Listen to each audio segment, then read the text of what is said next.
is running out. Wednesday is the deadline. Dan Casey is here from the Panic Proof Retirement. Always good to have you here. Thanks for having me. All right, we know Wednesday's the deadline. Yes. What happens if you don't file? Nothing good. So you have to file. So then they start coming after you with the letters and the letters and the letters. But I think what's key is it doesn't get you out of owing something. If you owe something, you've still got to pay it. If something's delayed, file that extension if you can't do it.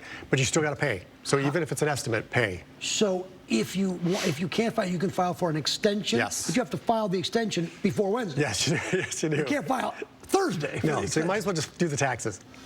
Especially if you got to jump online, because obviously a CPA or an accountant, bookkeeper, they're not returning your calls at this point, right? So you're gonna have to do it yourself. Yeah. So jump online and try to do it yourself. If you didn't make as much money, or maybe you're retired, do you still have to file a tax return? Yes. No, well, not always. So most people do. Even if you don't owe, some people just like to have that.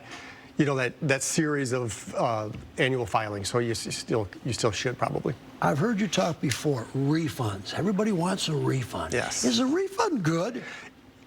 You're giving your money to the IRS, and they're just giving it right back to you with zero interest. So usually a big refund's not a great idea, because you could have saved it, you could have invested it, compounded it, you could have spent it on increasing gas prices or anything else, so it's better, not to get it. If you have an idea of what your income is going to be, is it a good idea then to kind of figure out so the refund is either zero or just a little bit? Yes, because people don't have a tax problem, they have a withholding problem. And the IRS has a calculator. You can go online and say, this is what my pay stub shows, this is how much I'm making, what's my refund gonna look like, and you can get, down to where it's even Steven. They don't, no refund. Now, you're a financial planner. Yes. So, do you recommend people get financial planners, even if I don't make a ton of, I don't have a lot of money, but do you recommend, and if you do, which I think you do, yes. What age?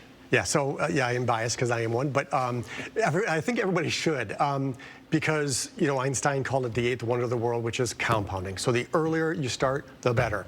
So everybody should at least learn how to invest and learn how to have it just come right out of their checking account or right out of their paycheck. Forget about it, let it compound, invest it. But yeah, everybody should have a plan. And when they say invest, they can go to you and you help them invest? Or what are you investing in, and how much should you recommend from a paycheck to invest? Yeah, so at least we should start with 10%. 10% of whatever you make should be going to you. Their first bill you pay to yourself. And yes, we should get that in. And then usually the initial thing I say is just the good old S&P 500. Index fund, 500 of the largest U.S. companies. A lot of them are tech, so you probably will do very well. And you can do that as well? I can do that as well. What age should you start? As soon as you can. As soon as you have, I had my kids as soon as they were getting money from anything. Because you don't even need a W-2 job to save, to invest into IRAs or Roths. You can do it anytime. If you did 15%, is that better? That's better than 10.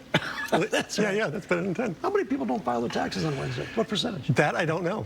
I don't know that percentage off the top of my head. But now nobody, because they listen to you. That's right. Dan Casey, I appreciate that. From the Panic Proof Retirement. Thank you. Thank you, I appreciate that. All right, it's already